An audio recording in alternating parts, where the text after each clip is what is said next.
What up, Cavs Nation? I'm your host, Ethan Sands, and I'm back with another episode of the Run and Gold Talk podcast. We're coming to you guys after a demolition of the Cavs in Game 4 in the Eastern Conference semifinals. They lost 129-109 to the Indiana Pacers.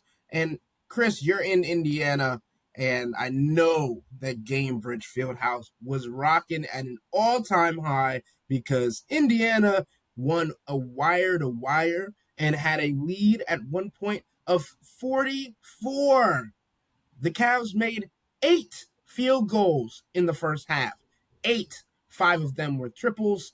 A disappointing and embarrassing showing for the Cavs in yet another must-win situation. And I want to start from the very beginning, right? And one, the Cavs were making shots, and then it felt like they had a moment where they could swing the momentum when Benedict Mathurin punched DeAndre Hunter in the sternum, and then DeAndre Hunter, of course, retaliated, pushing him to the ground, and Benedict Mathurin got ejected, and the Cavs got away with DeAndre Hunter staying in the game, and yet the Cavs were trailing by 12 at that point, and the lead for the Indiana Pacers only ballooned with Mathurin off the floor. Chris, the moment the Cavs not responding, kind of indicative of this entire series, huh? So I'm here in Indy. I'm staying at this really, really nice hotel. Shout out to the Indiana Pacers for carving out some rooms for a lot of NBA folks to stay at this hotel. And I stroll in to my hotel around like 12:30 or so. And down in the lobby is one of the referees from tonight's game. And he has a stiff drink in his hand. And like that encapsulates what you needed after watching this basketball. There were so many things that happened in tonight's game. You had the Benedict Mathurin, DeAndre Hunter thing. You had Donovan Mitchell injuring himself at halftime during pre-halftime warmups. You had Tristan Thompson trying to get into it with Andrew Nembhard, and then Indiana taking Nembhard out of the game immediately when that happened. I mean, it was just a lot of fouls, a lot of reviews, a lot of physicality. So I don't blame the referee who is down there having a stiff drink. If I didn't have to podcast with you guys right now, I probably would have gotten a stiff drink as well, just to kind of gather myself, just to kind of exhale. Darius kept saying it's playoff basketball, it's going to be physical. But like at some point, the Cavs are going to have to show that not only can they match the force, but they understand the right way to match the force. And I think those are two different things. Like, I think the Cavs tried to fight back. The only fight that they showed all night long was when DeAndre Hunter stomped toward Benedict Mathurin. DeAndre told me he didn't say anything to him, just pointed at him, and then shoved him with 2 hands. Like, that was the only fight that they showed all night. But it's like, when those things tend to happen to this team, they don't respond the right way to physicality. They kind of go over the top and lose their composure and get caught up in that. They just don't know how to harness that when it comes to a playoff environment. And Indiana handled that moment a lot better than the Cavs did. They handled the physicality of the game from the very beginning to the end a lot better than the Cavs did. And at some point, this team is going to have to prove that it's not the one from 2 years ago that got punked by the Knicks. It's not the one that has been labeled soft. It's not the one that has questions about its physicality and its ability to withstand that physicality. But as of right now, they're trailing this series 3-1. All of those questions have popped up again, and that narrative is basically writing itself. It's like a springtime tradition that the Cavs get out-toughed, out-physicaled, out-hustled, outplayed, out-executed, out-everythinged by a team that seems to be a lesser opponent, at least on paper. Jared Allen likes to say about this exact conversation that narratives are hard to change in this league. They're even harder to change when you perpetuate them. is Yeah. is what I would say. Guys, this team hasn't changed. It hasn't changed.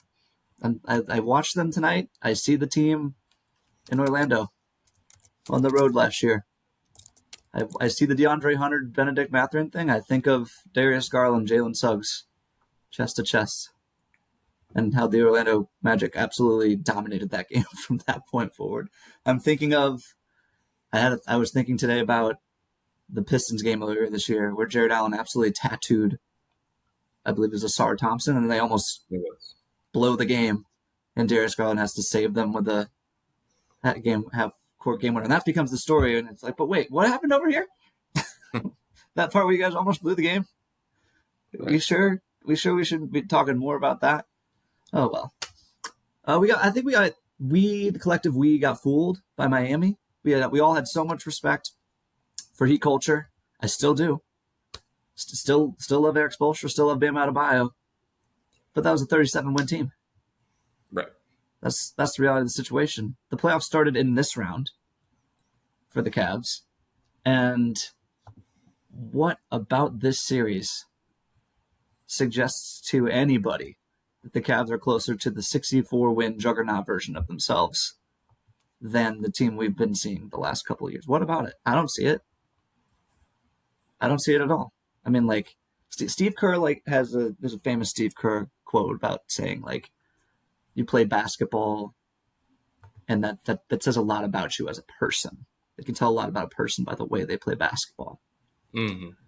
I don't think we are in the position to be like necessarily evaluating someone's mental makeup. But I'm just telling you, if you want to see how by Steve Kerr's measure, if you want to see how the Cavs handle adversity, just turn on this game. Turn it on.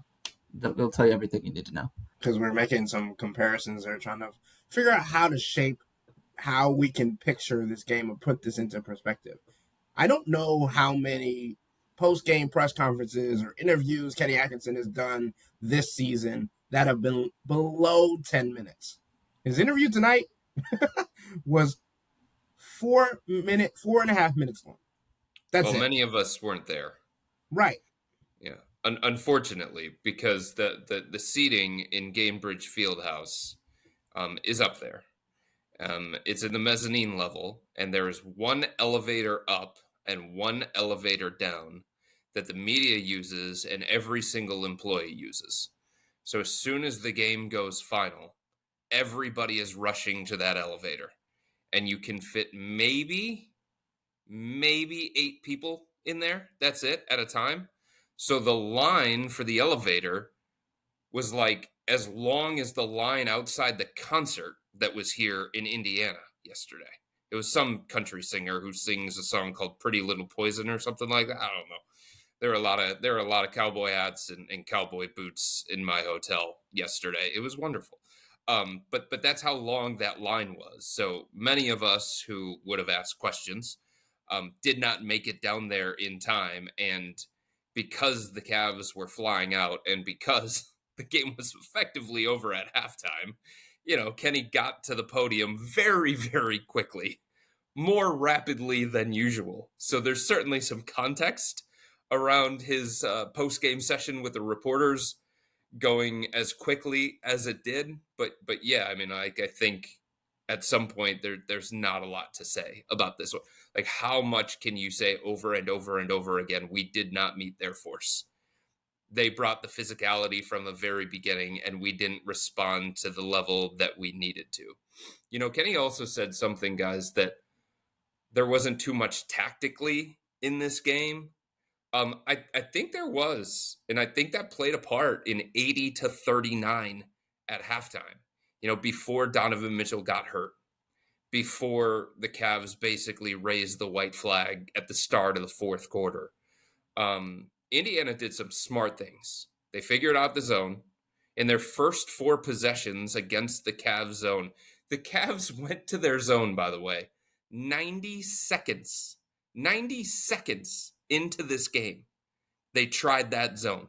And the first 4 possessions that Indiana had against that zone, it went 4 for 4 with 3 3-pointers.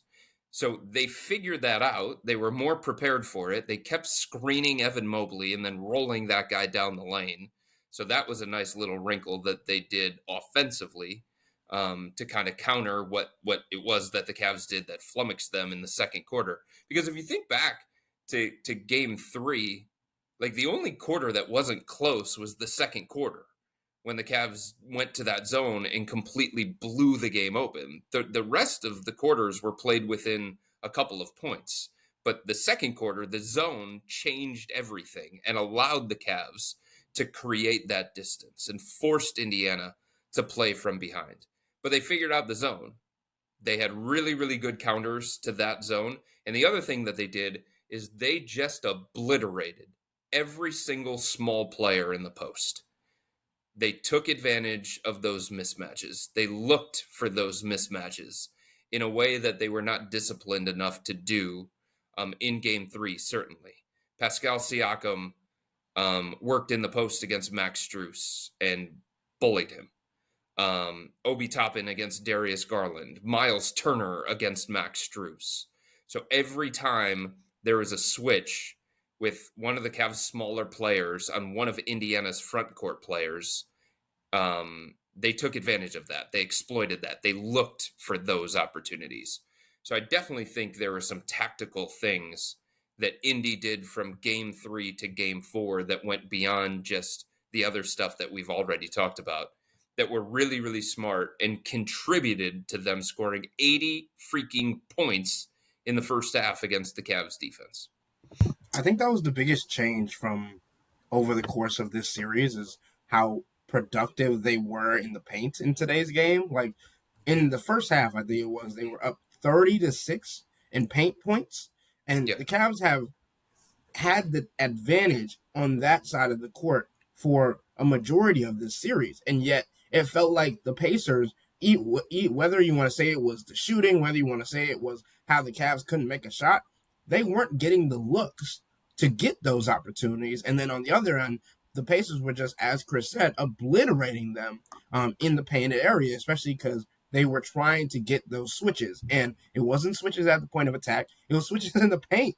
And that's how crazy and how tactically savvy Rick Carlisle has been and has shown to be, right? I think after today's game, Tyrese Halliburton called him a savant because of how he's been able to not only help everybody on that team rise to the occasion, but just put them in the positions to be successful. And the Cavs didn't have an answer to what they were able to do on the interior in tonight's game. I mean, they were outscored 58-32 in the paint. It was a masterclass of taking a weakness and turning it into an advantage. And I think that depicts what has happened throughout this series and how adjustments continue to have been made. And I'm not trying to throw a wrench in his Coach of the Year candidacy, because he more than deserved it for the 64 wins in the regular season. But these are the moments that the Cavs went and got Kenny Atkinson for. The play-by-play adjustments, not just game to game, but play-by-play. See something that's happening and make an adjustment. And it felt like whether he did or didn't, the Cavs simply didn't have an answer for what the Pacers were going to do on either side of the ball. I get what Kenny's saying. It's not a tactical thing when you lose by, when you're down by 40, let's say, because they lost by 20. That's true. But like you guys are saying, there are tactical things that led to that started the snowballing, right? Like, you really didn't think Rick Carlisle wasn't going to figure out the zone? Really? It's like, I think that was kind of, I don't know. You break it out that quickly and you stick with it after getting burned a couple times. That tells me the Cavs thought they had a queen on the chessboard here a little bit, And Rick Carlisle was just like, dude, I've seen a thing or two. This guy's got over 900 wins in the regular season in his career. He's going to be a top 10 in wins in regular season and playoffs before this is all said and done. 4 times this guy's been top 5 Coach of the Year. He's been Coach of the Year. He's won a title. It ain't that simple. You don't just checkmate Rick Carlisle. And by the way, in game 3, game 4, game 3. And by the way, can we once and for all? I'm not going to do this every podcast. We're done with the shot variance conversation. We're done with it. They shot 40% again. Weird. Yeah. How does this keep happening? Maybe it's hot shooting, but the shooting luck conversation is built for big samples, season-long samples. We've played 4 games. You only need to win 4 games. The Pacers have won 3 games. They've shot well. That happens. That happens a lot. Okay? That's what it is. By the way, you know, shot variance? Pacers were in the 95th percentile in corner 3 frequency tonight. That's the most efficient shot in basketball. Take that for your expected shot value. How about that? Okay? It doesn't, we're just done with that. We're done with it. And then you know what happens when team starts making a lot of threes? You overreact. Hey, you give up points in the paint. They broke your defense. Mm-hmm. They broke your defense, and they're really good. And after the game, to Ethan's point about Kenny's short press conference, I understand the mitigating circumstances. It's not even how short he was short-winded he was. He just looked like he didn't know what hit him. And by the way, so did Darius Garland. Yep. After the game. What was the first question that Danny Cunningham asked? Why didn't you meet their force? I mean, what, 20-second pause? 15-second pause? It was a long pause, yeah. And he just said, and we just didn't. Yep. Well, that's not a good answer. That's not a good answer. A good answer is whether you give a good answer in that situation or not, it still happened. That, to me, also says, man, I didn't see this coming. Yeah. Man, the theme of the post-game presser, to me, was we really thought we were past this, and we're not. Yeah, I mean, I think there's a legitimate question here, guys, going into Game 5 about whether the Pacers have broken the Cavs. Broken their spirit, broken their will. And look, like Donovan has taken this message throughout the course of the regular season, and he stayed true to it over and over and over again, no matter what has happened. And it's, how do we respond? It's about the response.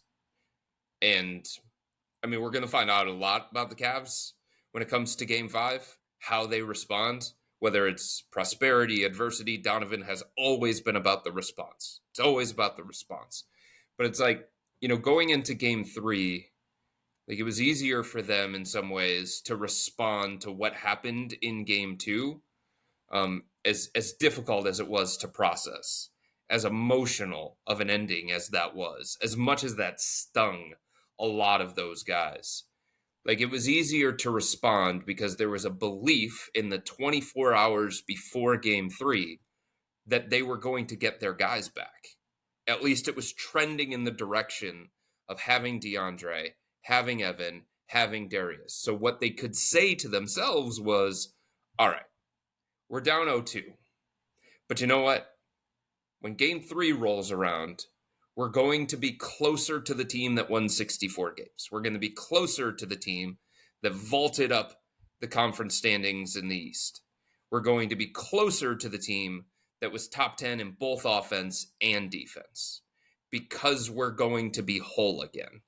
So it's like they were able to move past that because they had something to look toward, right? There was like some kind of reinforcement coming that could change the status quo of the series, that could make things different for them. You know, going into Game 5, like, what do they got? What are they looking toward? What's the thing that they can hang on to and say, like, this is going to be different, or this is going to change, or this is going to help us? And I'm not saying that they don't have an answer for that. It's their job to come up with an answer for that and find solutions to everything that has gone wrong and everything that the Pacers are doing right. But it just doesn't seem like there's an easy answer that's just out there. So I think we're going to find out a lot about this team, what they're made of, both physically and mentally. And I think there's a real possibility that the Pacers broke the Cavs tonight. We'll see. They have to prove otherwise. But, man, the feeling around the team, whew, yikes. I feel like we just saw. And the way that game was going, and the body language and the looks on their face, like, oh, my God, what are we up against here, sort of thing. I feel like we already found out about the Cavs tonight and how they respond. And I know there's no good answers in a situation like this, but for what Chris is saying, to explain, you know, how do they come back? Chris asked this question to Darius. What makes you think you guys can come back from 3-1? And he said, again, no perfect answers in this situation. You have to say something. With a straight face, though, he said, this group has been through adversity before. And how did you handle it? How did you handle it? Poorly. Real adversity? Look, the broken jaw that Darius fought through last year and played through, that's real adversity. Real. But it didn't go well. Playing without Evan Mobley and Darius Garland in the regular season, playing well without them for like 6 weeks, that's not what we're talking about. Recovering from last season's playoff exit, 64 wins, that's not what we're talking about. We're talking about this stuff you guys continue to struggle with. And you say you've been through it before. That's why you what? And then he says, this franchise has done it before. You know, you're going to bring the Warriors 3-1 lead into this? That is mind-numbing to me. I would have much preferred, like, the best part of that interview was the first 20 seconds. The part that will reflect best was the first 20 seconds when he was thinking of what to say. Yeah. I will say, there are no perfect answers. These guys probably don't put as much thought into these. I know they don't put as much thought into giving these answers as we do into dissecting them. That is fact. That being said, that is not the right thing to say in that moment. There's another layer to this whole adversity thing, too. Regular season adversity is what it is. You know, you understand that the regular season, I'm not going to say it's meaningless, but we all know what this season was about for the Cavs. It was about the playoffs. So, like, this level of adversity, when you're the number 1 seed, when you have the target on your back, when you have all of these expectations, when you're supposed to get to the conference finals or NBA finals, like, that's different. The pressure's different. The feeling when you lose is different. And it's like, to some level, a lot of these guys are still learning that and still learning how to handle that. But this idea that, you know, they've been together and they've faced adversity before. Not like this. Not when you're the number 1 seed. Not when you have 64 wins. Not when you've set all these records and you're supposed to either win the East or get to the conference finals. Like, this is a different level of adversity that none of these guys have ever felt before. Maybe Donovan Mitchell. Maybe from his Utah days. And I think when we talk about this and we talk about this series and people, Darius Garland trying to reflect on the 3-1 Cavs comeback. Me and Chris were talking about this before we pressed live on the record. Like, LeBron James isn't walking through that door. I don't know who. Right. I think Chris might have said this in his preview article, his prediction article for this series. Like, LeBron's not coming to save you. Well, your star player that has been averaging 40 points a game is now going to be playing on one leg, literally.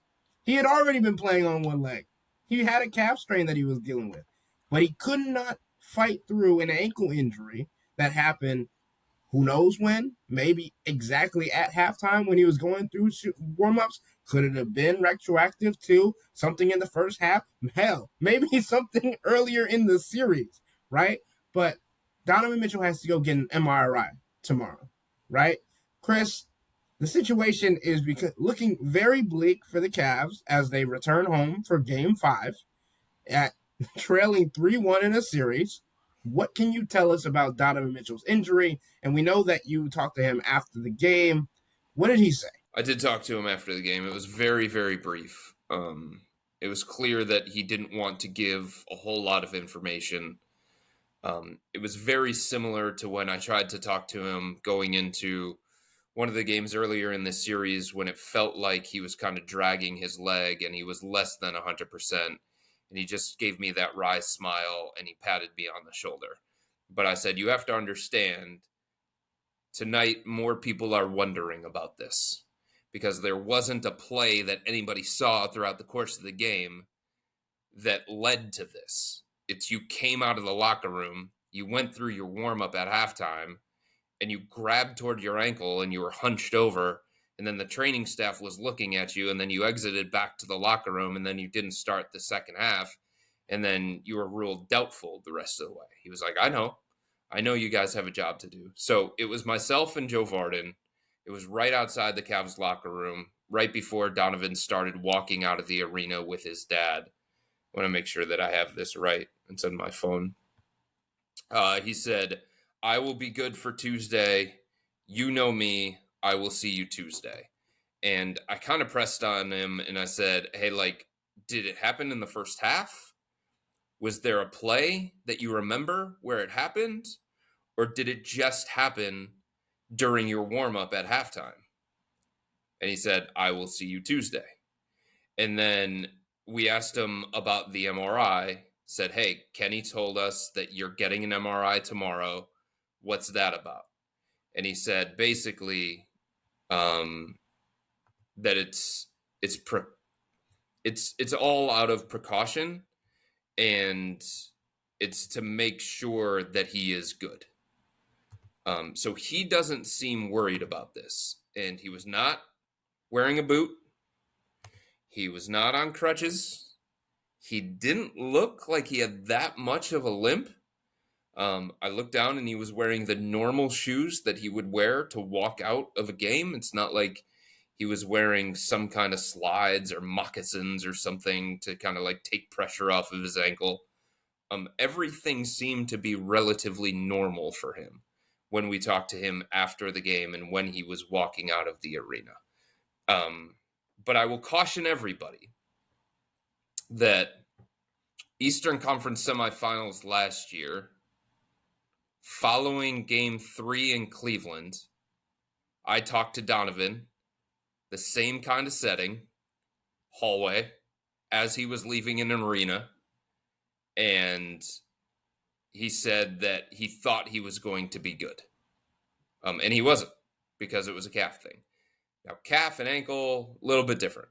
Like when you're dealing with a calf injury, you start to get concerned about not just the calf, but the Achilles. When it's an ankle, and if it is an ankle, and that's another thing that both Joe and I asked Donovan. Was it your calf? Was it your ankle? Is it related to your calf? So we tried to get these answers out of him. He was very, very guarded. That's the way that he's been with injuries. He doesn't like to disclose things. He does put on a tough guy persona because he's planning to fight through this. At least that was the indication that I got from talking to him briefly, is that he's planning to fight through this. And he's hoping that the MRI shows nothing of significance that is going to allow him, and it's going to be clean enough that it's going to allow him to play through this like he wants to for Game 5, because he understands the ramifications of Game 5. He understands his legacy in many ways is on the line in Game 5. This is a guy who has been haunted by the fact that he has never gotten past the second round. Is every medical test not precautionary from a player's perspective? Of course. Yeah. Of course, man. This is... gives you peace of mind if it comes back the way that you want it right. to come back. Donovan can say whatever he wants. This is not necessarily his call. And I respect the heck out of that way that guy has conducted himself the entire time he's been here. He's been so good in these playoffs. So good, man. Like, you could make a case. He's been like the best player statistically, scoring efficiency wise. He coming in this game like 31 a game on like 59% true shooting in the playoffs. Miami Heat, not a real playoff team. Cool. He still did it. And he has been dragging this team in this series. He has one bad half. They go down by 40. It's not that simple, but it is still true.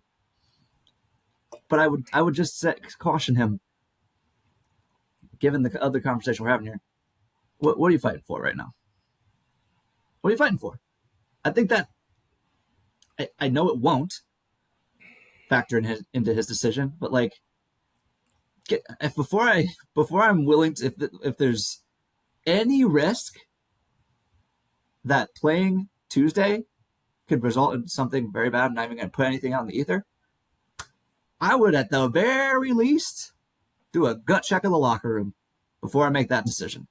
Because if I'm going to go out there and try to score 40 points again and this is not to absolve Donovan. He was not good in the first half of this game either. But like, if I'm going to go out and try and do all that stuff, and it's just going to lead to this again, what's the frickin' point? So you don't think they can do this? You don't think they can come back? My confidence is very low right now. Very low. What would you disagree? No, I'm just curious, trying to take your temperature. Because you keep talking as if the series is over. It feels that way. I know every playoff game, every time someone wins, it feels like the other team's never going to win a game ever again. But if there's any kind of game to overreact to, it would be that one. I understand the Pacers have to now come play in a very difficult venue, and the Cavs are going to be playing with some air of desperation. They should at least be competitive.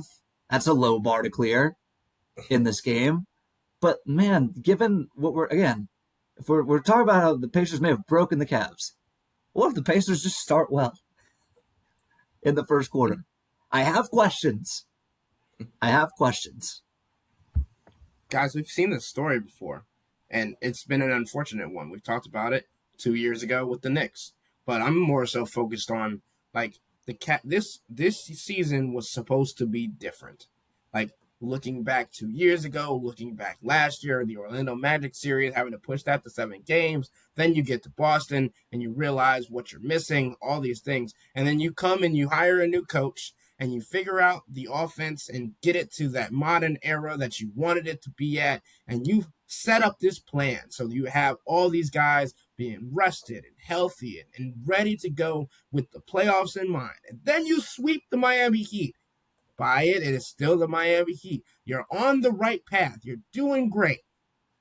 And then boom, everything comes back full circle, and it feels like we're having the same conversations we were just a year ago, right? Donovan Mitchell dealing with a calf injury, or last year it was Donovan Mitchell dealing with a knee injury, overworks himself to the point that he hurts himself in a different manner, right?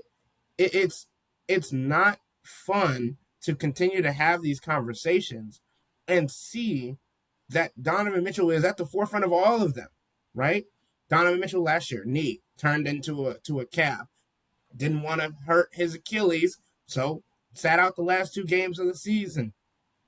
Jimmy, what was he playing for then? Not a whole lot, right? Decided not to play. Chris, you had that conversation with him last year. This year, same kind of conversation. But you've been dragging this team for the last 4 games.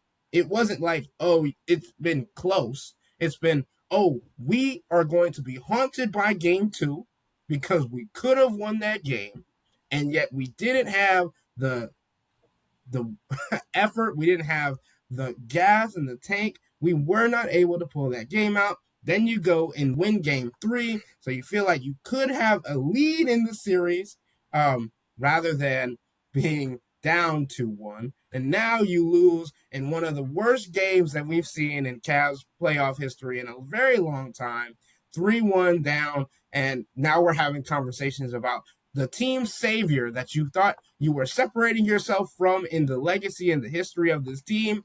We're back to, well, if they had LeBron, this might be different, right? If they had LeBron, maybe we have a little bit more faith.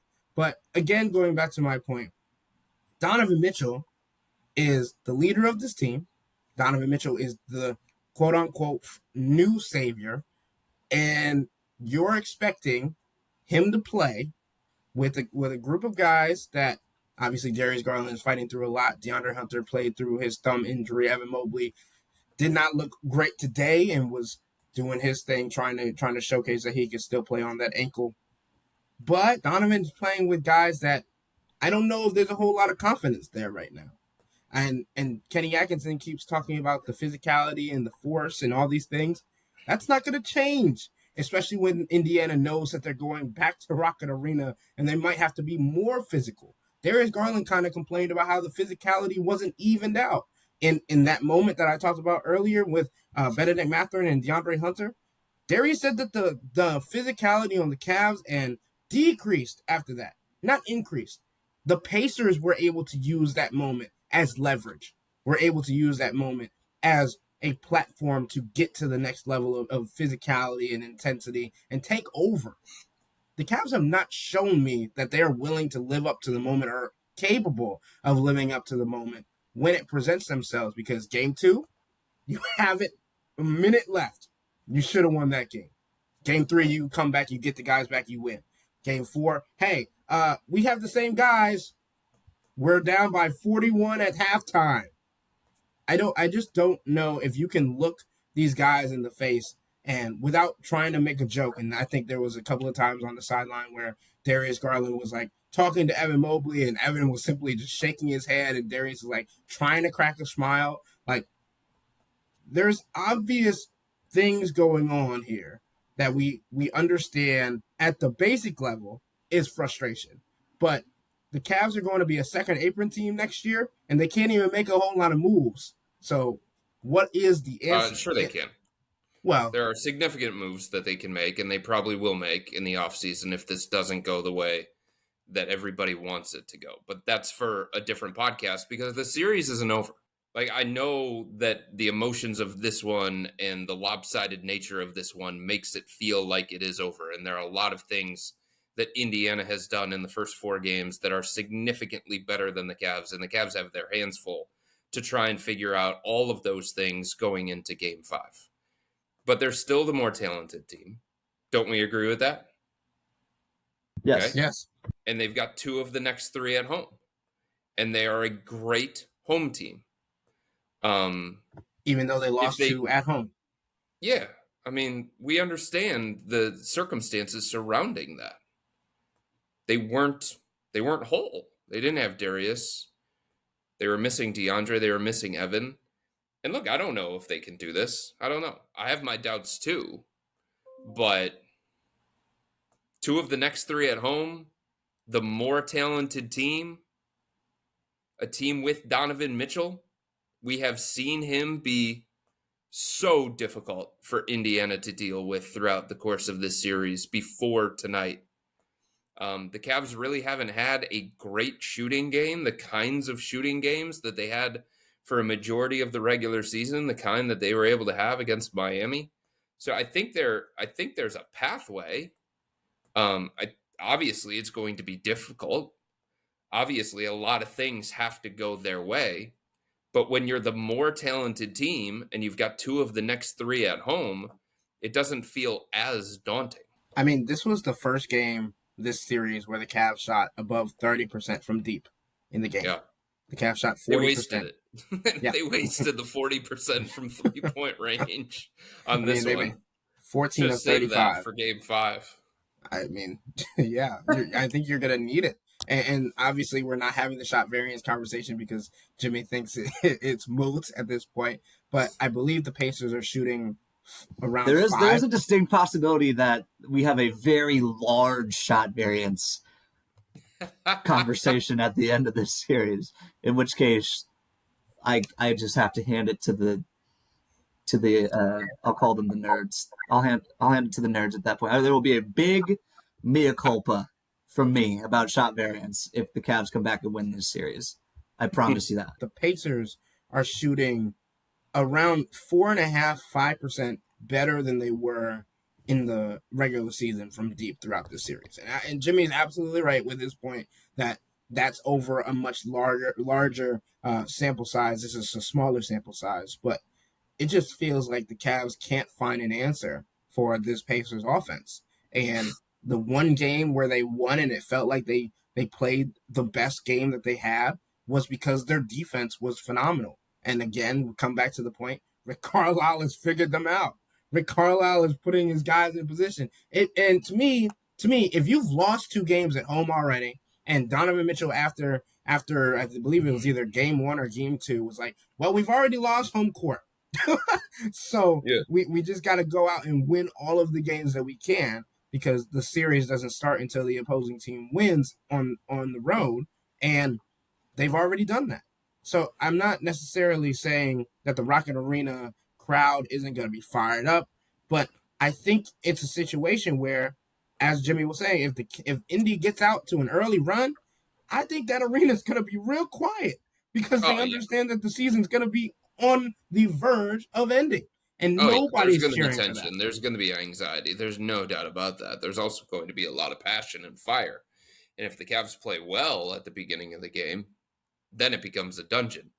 I think the thing with Indy, guys, like it feels like through the first 4 games, they have more counters on the offensive end of the floor. They limited Tyrese Halliburton. They've done it for 3 straight games now. But like they found a different pathway. They're like, okay, Tyrese Halliburton is getting hounded. He's getting pressured. He's being limited. Here you go, Pascal. Go to work in the post against a small guy. Here you go, Miles Turner. Either go to work in the post against a small guy or space it out to the 3-point line and bang a bunch of back-breaking threes.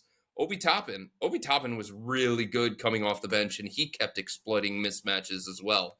So it's just like they have all these different ways. It's not only in transition. It's not only with Tyrese Halliburton. It's not only in the pick-and-roll situation.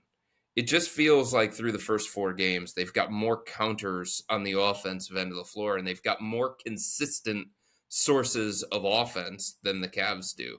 And if one of the Cavs players doesn't play to standard, Evan Mobley twice now in this series, and I know that he's playing through an ankle injury, and I know he was brilliant the other night at both ends of the floor for the Cavs in Game 3. Offensively, he was dominant. Defensively, at the top of the zone, it was chaos. Indiana was just completely confused when they saw him out there. And so his impact in Game 3 was tremendous. But he's had 2 stinkers on the offensive end in this series already. They need him to can't be a sometimes thing. We've talked about this on the podcast. Can't be a sometimes thing. Got to be consistent. And, Jared Allen, 2 points. Like, what? Are you kidding me? One shot attempt. One shot attempt. I mean, Evan Mobley made the first basket of the first half for the Cavs, the first basket of the game for the Cavs. And then he didn't make another one the rest of the first half. He just got ignored on the offensive end. So they have to find more balance within their offense the way that the Pacers have. They have to figure out more pathways to consistent success on offense the way that the Pacers have. Are they capable of that? Sure. I think they're capable of it, but at some point they have to do it, and they haven't done it enough through the first 4 games of this thing. I think just the 2 big lineup is what we've talked about coming into this series especially, and Jared Allen taking 1 shot in the entire game is unacceptable. And also you talk about he kept passing it to his feet, so that wasn't great. I'm not saying it was his fault. I'm saying that we've yelled at Evan Mobley to tell guys to give him the ball. Jared Allen, you I think coming into the series you had the best field goal percentage in the entire postseason. You need to go down there and call for the ball, tell them to throw the ball to your hand and get into the action. And the other portion of this is the turnovers, which was absolutely unacceptable in today's game. The Cavs had at least 9 players with 2 or more turnovers in the game. That's ridiculous. And they only had, if I'm not mistaken, 20 assists. So you had 22 turnovers. This is the second time all year the Cavs have had more turnovers than assists. Yeah. In a game. And there were unforced errors. It didn't feel like. And I mean, here we go. Indy's pressure defense had a lot to do with that. Yeah, but the Pacers only had 6 steals. 22. Well, yeah, but some of their turnovers were on poor screens or illegal screens. Darius Garland smacked Aaron Nesmith in the face while going around a screen. So, I know what you're saying about unforced, but the pressure that Indy put on them, that played a part in it. And the Cavs just looked rattled on the offensive end of the floor. Turnovers are literally a composure statistic. Literally. That's, to me, the fact that the Cavs are a top 5 turnover rate team, top 2 in the playoffs, top 2. Mm-hmm. Top 5 turnover for a top 5 assist to turnover team the whole year. This is one thing they are elite at, start to finish, taking care of the ball. And they just look like a different freaking team out there tonight. I'm interested in Game 5, how Donovan approaches this, assuming he does play, because he's going to feel the like, you want to talk about picking a spot where it's time to put the cape on. I think he's already picked it. I think Donovan's going to try and score as many points as possible. But this is such a counterintuitive thing, because what got you here is Donovan Mitchell hands off, empower others. But it's clear to me, watching this series, that Donovan Mitchell's not ready to do that in the playoffs yet. He can say as many nice things as he wants, and I think he believes the things that he says about Evan Mobley and Darius Garland. And yes, of course, we will say again, these guys are limited by injury. Mm-hmm. That is probably factoring into his thinking. But, like, I'm watching you play, dude, and what you're doing out there is not matching what you're telling me about your teammates. I don't think he trusts them the way he tells us that he trusts them. Not in the playoffs. If you were him? No, I'm just saying. No. I'm just saying. It's not a criticism. It's just a fact. I mean, he only took 11 shot attempts tonight, and this made me look at this. We talked about in Game 3 why the Cavs were so successful, because of their offensive rebounds, because of all these things, right? And they had 20 more shot attempts than the Pacers in that game. The Pacers had 93 shot attempts in Game 4. The Cavs had 70. Obviously, a big part of that is because of the turnovers, but also the Pacers scored 35 points off the Cavs' 22 turnovers. So, like, if you're going to pick something to be bad at in one game, you can't be bad at it in other situations too. I mean, the Cavs out-rebounded the Pacers 41-37, but it sure didn't feel that way. Like, it felt like Miles Turner had become Mitchell Robinson. Miles Turner was in the lane wreaking havoc. And on the TNT broadcast, he had mentioned how Rick Carlisle had mentioned that they felt the offensive rebounds from the Cavs in Game 3, obviously. So they made that a point of emphasis. The other point of emphasis, point of attack defense, and making sure that they get the ball out of the Cavs guards' hands, right? So obviously Donovan only played the first half, but he took 11 shots. He had taken 15 shots in the last 2 first halves. The Pacers ended the game with 10 turnovers. The Cavs had 12 in the first half, I believe it was. I think it was 14. Might have been. I just don't think the Cavs did anything well. And, like, this is a game where a lot of people are like, I want to burn the tape on this. I think you got to watch it. But how many adjustments can you make if you've had trouble making one adjustment after another? I just think it's very hard for me to see them being able to pull out this series, even if we talk about coming home in Game 5. It feels like, again, a recurrence from last year, Game 5, being how their season ends. Look, I mean, it is certainly a situation where the Cavs, it feels like a very different team has come into this playoff series than the one that we watched throughout the course of the season. And look, playoff basketball is different than regular season basketball. We all know that. But it has been so drastic for the Cavs. And from their standpoint, it's unfortunate. And I think you look at Darius. I think you look at Evan. And it still is 3-1. This thing isn't over yet. The Cavs have an opportunity to save their season on Tuesday night, Game 5 at home. But it feels like there's a level of readiness missing from Darius Garland and Evan Mobley. Still. It feels like there's a level of readiness for what this series calls for. Ty Jerome, boy, doesn't feel like he's ready for this kind of series, for this level of pressure, for this level of playoff intensity, for this level of scouting report, for this level of athleticism. And man, DeAndre Hunter has struggled as well. And again, no, he's dealing with an injury, but it just through the first 4 games, it just doesn't feel like the Cavs are ready for this.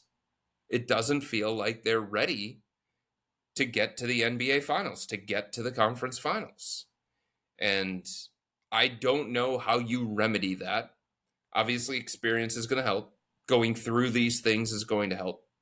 But I don't know how you remedy that enough within the contention window that you've already established, with where Donovan Mitchell already is in his career. I don't know how you remedy that as quickly as maybe you would want to. I'll just say that I do, but that's a conversation for another podcast. I was just gonna say, if they lose Tuesday, fireworks. I'm not gonna tread on that territory yet, because again, that wouldn't be they do have a chance. Yeah, they do have they can flip the script here, so we don't need to have these conversations yet. I will say about Ty Jerome, since we brought him up, do you remember before the Miami series when he said the playoffs are it's just basketball, man? Yeah, it's just basketball is basketball, or whatever he said. And we said on the podcast that for most people who say that, they get humbled real freaking quickly after saying that. Ty Jerome was on a little bit of a tape delay, but it's happening. Again, conversation for another offseason podcast in relation to that one, man. I just think, I don't know. Maybe a thought I had today. Do we owe JB Bickerstaff an apology? Like a little one, at least? I get it. Kenny clearly unlocked some stuff that JB didn't, but like this idea that like JB, we would always like JB, we need more of a playoff tactician. It's like, guys, we go on the road and we forget how to play basketball. What's the adjustment to that? Go home. Go back to the home court. I think that's really it.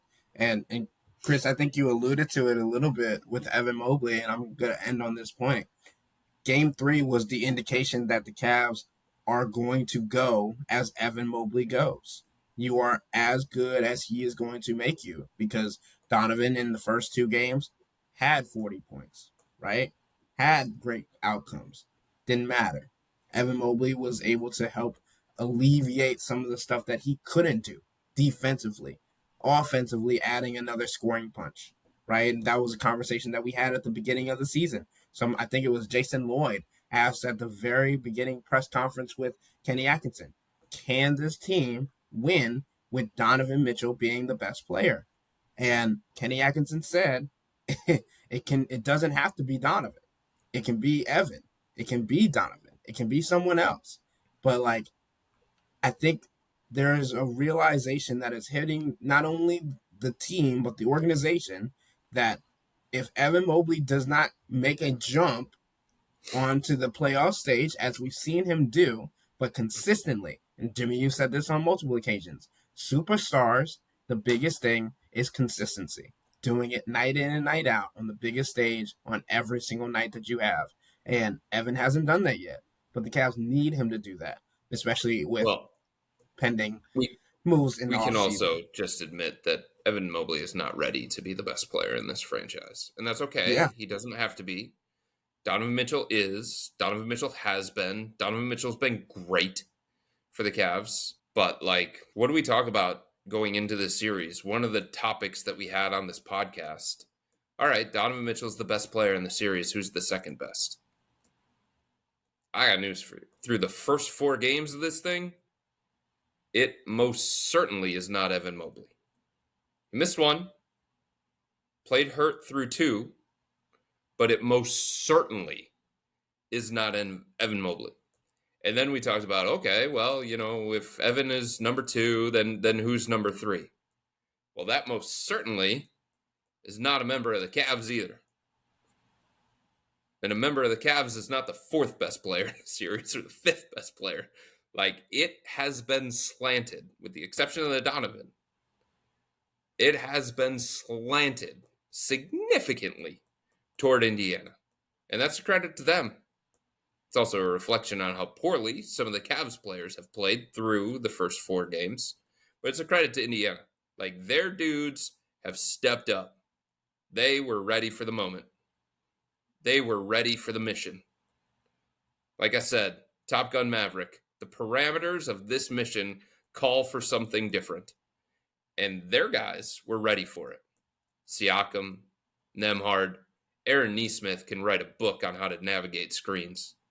Miles Turner's been great. So that whole conversation that we were having coming into this podcast, into the series, the first podcast that we did to preview this thing, like, it has not held up when it comes to what it was supposed to be for the Cavs when you talked about them winning this series. Can I ask I know we're late here. I just have a quick, in the spirit of the series isn't over, quick, like, schematic-y question.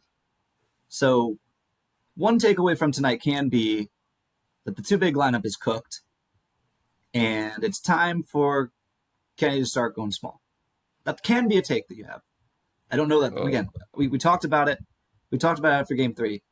The fact that Kenny went with it in Game 3 suggests to me that he believes in that the long way. But I'm just saying, that can be a take you have. It went poorly today, obviously, in many different ways. I don't even know if you would attribute to the fact that you played too big, whatever. But is that decision, I'm thinking about that decision, and the easy pivot is DeAndre Hunter. DeAndre Hunter's 1 for 7 from 3 since he came back with his injured thumb. So what do you frickin' do? Dean Wade? Dean Wade's had some moments in the series. He doesn't shoot the ball. He doesn't shoot it. And when he does, it doesn't go in the basket. So, like, what do you do? And at that, obviously, well, here you go, genius. Here's a genius take for you, 58 minutes. At this point, you're conforming to the Pacers. Duh, they're up 3-1 in the series. But, like, if you're making those kind of moves, haven't you already kind of lost at least a battle, if not the war? What do you think? I mean, I think if you're looking for what gives them more of a ceiling, the answer is DeAndre. And you just hope that he breaks out of his shooting funk.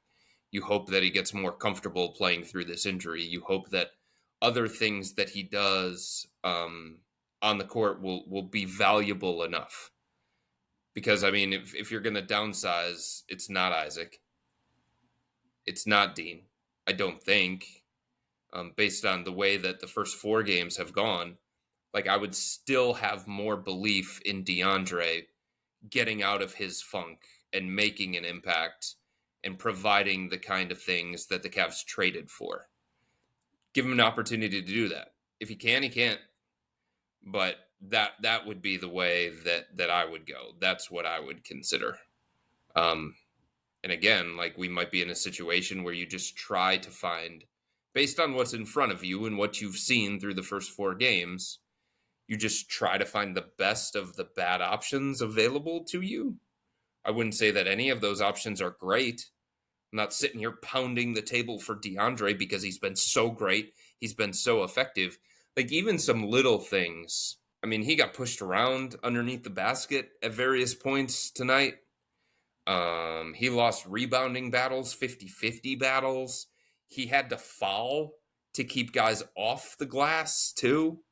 Because, he was trying to box out Miles Turner. He was trying to box out Obi Toppin, or maybe it was Pascal Siakam, and he had to resort to fouling. So this isn't a situation where it's like DeAndre's been so good, so you have to go to the small ball lineup. No, it's answering the question. If you do go to the small ball lineup because you have to feel like you go away from the 2 bigs, like, what gives you the best possible outcome?